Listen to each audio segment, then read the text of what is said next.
Assalamualaikum warahmatullahi wabarakatuh. Selamat bertemu kembali para siswa. Kita melanjutkan pembahasan materi bersama saya Ibu Sri Winarti, membahas mata pelajaran produk kreatif dan kewirausahaan kelas 12, dan kita masih akan membahas tentang KD 3.20 tentang laporan keuangan. Pada pertemuan yang lalu, kita sudah membahas tentang pengertian laporan keuangan, kemudian macam-macam laporan keuangan, dan sudah sampai pada bagaimana cara menyusun laporan keuangan dengan studi kasus. Sehingga harapan saya, anak-anakku semuanya sudah memahami bagaimana cara membuat laporan keuangan. Kali ini kita akan melanjutkan bahasan mengenai analisis laporan keuangan. Nah, di dalam buku ini ada pada halaman 107. Barangkali kalian sudah memiliki PDF-nya. Pada halaman 107, ini tentang analisis laporan keuangan. Nah, supaya kita semua dalam mempelajari materi ini tidak terlalu berat, maka saya akan membuat materi analisis laporan keuangan ini dalam beberapa part, ya, sehingga kita mempelajarinya sedikit demi sedikit. Itu sehingga harapan saya tidak begitu berat. Baik, kita mulai dari pengertian analisis laporan keuangan. Analisis laporan keuangan adalah merupakan sebuah proses evaluasi posisi keuangan.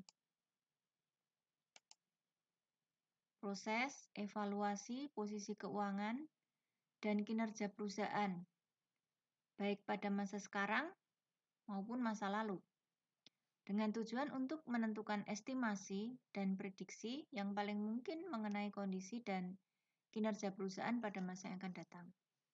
Nah, jadi analisis laporan keuangan ini merupakan evaluasi posisi keuangan dan kinerja perusahaan. Evaluasi posisi keuangan dan kinerja perusahaan, ya. Karena kinerja perusahaan itu dapat kita lihat pada laporan keuangan. Nah, yang dievaluasi adalah kinerja perusahaan pada masa sekarang dan bisa juga pada masa lalu, dengan tujuan untuk menentukan estimasi itu harapan, dan prediksi itu perkiraan, yang paling mungkin mengenai kondisi dan kinerja perusahaan pada masa yang akan datang. Nah, ya, jadi analisis laporan keuangan ini tujuannya adalah untuk menentukan estimasi dan prediksi berdasarkan pada laporan masa sekarang dan masa lalu. Itu jadi tidak hanya sekedar estimasi atau prediksi tanpa dasar, tapi semuanya berdasar. Analisis laporan keuangan juga membandingkan data keuangan 2 periode atau lebih. Membandingkan data keuangan 2 periode atau lebih, sehingga dapat memperoleh data atau informasi yang dapat mendukung keputusan yang akan diambil oleh pihak-pihak yang berkepentingan.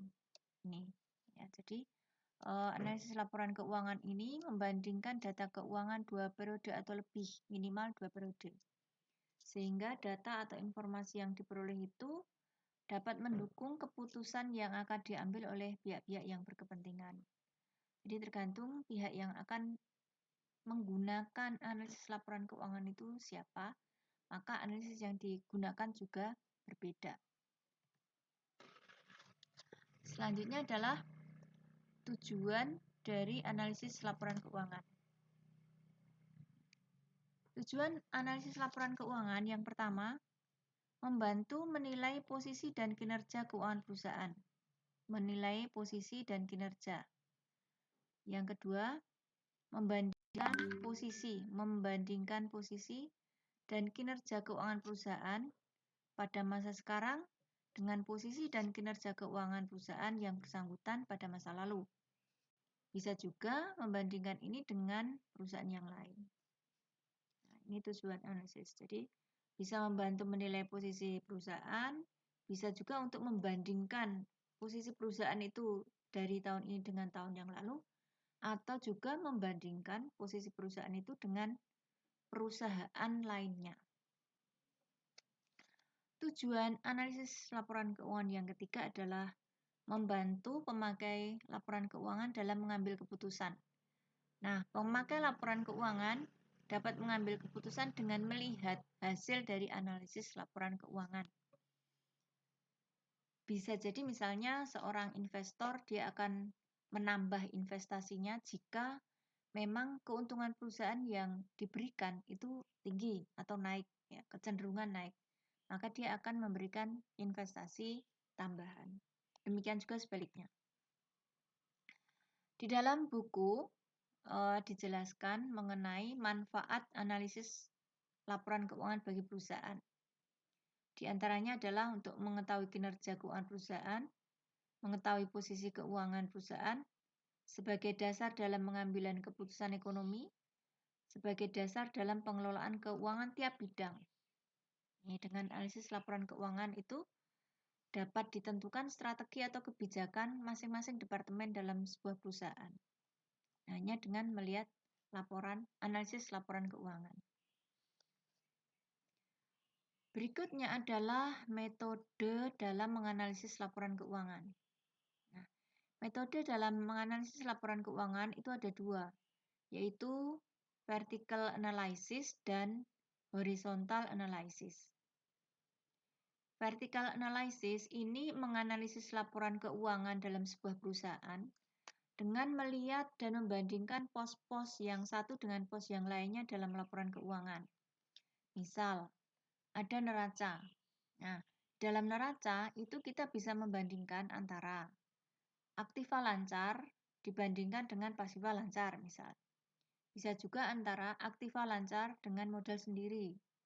Bisa juga aktiva lancar dengan hutang lancar. Itu baru dalam satu analisis laporan keuangan baru dari neraca. Nah, bisa juga membandingkan antara neraca dan laporan laba rugi. Misalnya, laba rugi dibandingkan dengan modal sendiri. Nah, itu berapa persentasenya. Nah, itu namanya vertical analysis atau analisis vertikal. Berikutnya adalah analisis horizontal. Analisis horizontal ini menganalisis atau membandingkan laporan keuangan dari beberapa periode. Jadi membandingkannya itu urut, misalnya pendapatan tahun 2018 dibandingkan dengan pendapatan tahun 2019. Kemudian dibandingkan dengan pendapatan 2020. Nah, kenaikan dan penurunannya ini yang diperbandingkan. Apakah ada tren naik atau justru sebaliknya tren turun? Kalau tren naik, lalu apa yang harus dilakukan? Kalau misalnya tren penjualannya turun, nah apa yang harus dilakukan oleh perusahaan? Nah, itu contohnya kalau kita menggunakan analisis horizontal. Nah, dalam melakukan analisa vertikal maupun analisa horizontal, ini yang digunakan biasanya adalah rasio keuangan. Jadi memang membandingkan ya prosentase dari perbandingan, prosentase dari hasil perbandingan. Itu akan memudahkan kita melihat tren dari perkembangan perusahaan. Nah, untuk analisis vertikal, ini memang perbandingan yang dilakukan itu memang biasanya dari atas ke bawah atau sebaliknya. Jadi karena laporan itu dalam 1 tahun. Kalau ke samping itu biasanya laporannya itu berbeda tahun. Gitu. Nah, kita ambil contoh misalnya contoh analisis horizontal dalam laporan keuangan. Ini horizontal ya, berarti membandingkan dari tahun ke tahun. Pendapatan tahun 2020 dibandingkan dengan pendapatan tahun 2019. Nah, bagaimana cara membandingkannya?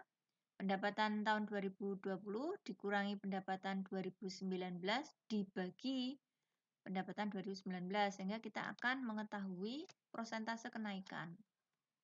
Gitu ya. Ini untuk mengetahui persentase kenaikan penjualan. Sama, yang lain juga seperti itu. Apapun kalau kita menggunakan analisis horizontal, maka dia akan membandingkan dari tahun ke tahun pada akun-akun yang sama. Ya, akun-akunnya sama kalau horizontal.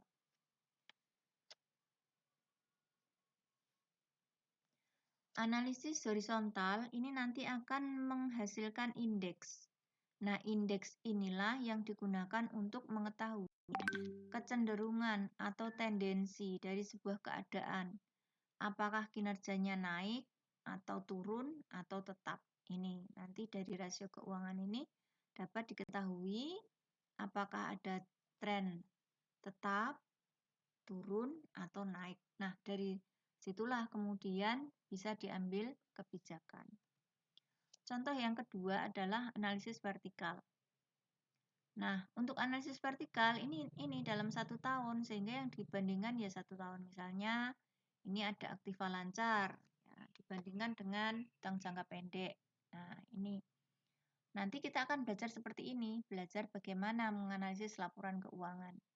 Ya, seperti itu yang kita bandingkan dalam laporan keuangan. Dan ini analisis seperti ini memang harus kita latih. Ketika kita sudah memiliki data, maka bagaimana kita menggunakan data itu untuk kita mengambil kebijakan.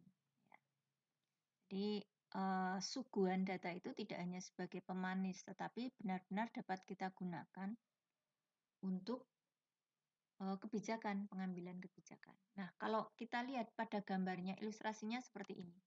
Nah,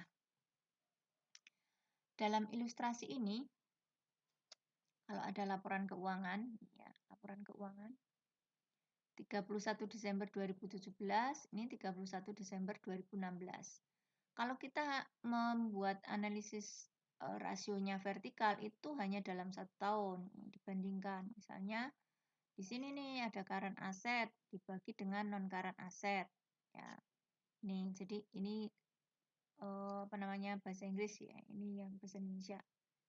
Jadi membandingkannya dari sini ke sini atau sebaliknya. Sedangkan kalau horizontal itu sama, misalnya perbandingan total aktiva lancar tahun 2017 dibandingkan tahun 2016 itu, sehingga 11 juta dikurangi 8 dibagi 8 itu nanti hasil dari sebuah analisis. Nah, ini yang horizontal. Kalau yang vertikal itu hanya membandingkan dari atas ke bawah atau dari bawah ke atas pada tahun yang sama. Ini tahunnya sama. Dan kalau yang horizontal, ini tahunnya beda, tapi akun-akun yang dibandingkan ini sama. Satu baris, satu baris. Nah, demikian yang saya sampaikan. Semoga kalian tidak tambah mumet, tapi benar-benar bisa memahami bahwa dari laporan keuangan itu sajiannya, kemudian kita analisis. Dari analisis kita terjemahkan, kemudian kita nanti akan mengambil kebijakan. Nah, nanti pada materi selanjutnya kita akan belajar bagaimana menghitung analisis laporan keuangan. Ya. Terima kasih perhatiannya. Assalamualaikum warahmatullahi wabarakatuh. Salam semangat dan tetap jaga kesehatan dengan melaksanakan 5M ya. Mencuci tangan pakai sabun, kemudian memakai masker, kemudian apa lagi ya? Menjaga jarak, mengurangi mobilitas, dan menghindari kerumunan. Terima kasih, selamat belajar.